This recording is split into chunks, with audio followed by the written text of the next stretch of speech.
ఎవరు అనేశారు. ఎవరు? త్యాగ బ్రహ్మ. ఆయన సన్యాసాశ్రమం తీసుకొని అద్భుతమైనటువంటి ఆ బ్రహ్మానంద స్థితికి చేరినటువంటి మహాయతి.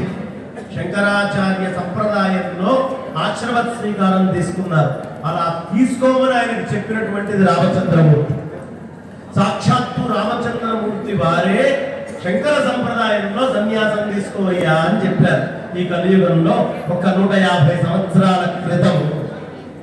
కాబట్టి అలాంటి మహత్తరమైనటువంటి త్యాగ బ్రహ్మ ఆయనని వాళ్ళ తలుచుకోకపోతే తెలుగు వాళ్ళమందరం మహాఘోరము పాపము చేసిన వాళ్ళం అవుతాం.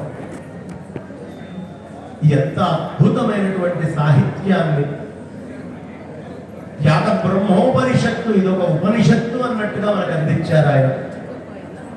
అలాంటి అద్భుతమైనటువంటి రోజున త్యాగరాయ స్వామి వారు ఏమంటే ఆయన ఎందుకు తలుచుకోవాలండి అంటే,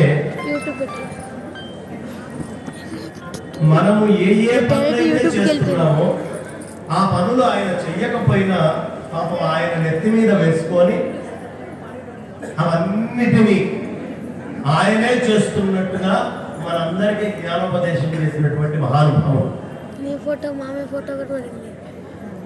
దుడుకు గణన నేదొర కొడుకు బ్రోచుగా అంటాడు ఆయన పచ్చరత్న కృతుల్లో. నేను చాలా దుడుకు మీద ఉన్నానయ్యా, అలాంటి నన్ను ఏదొర కొడుకొచ్చి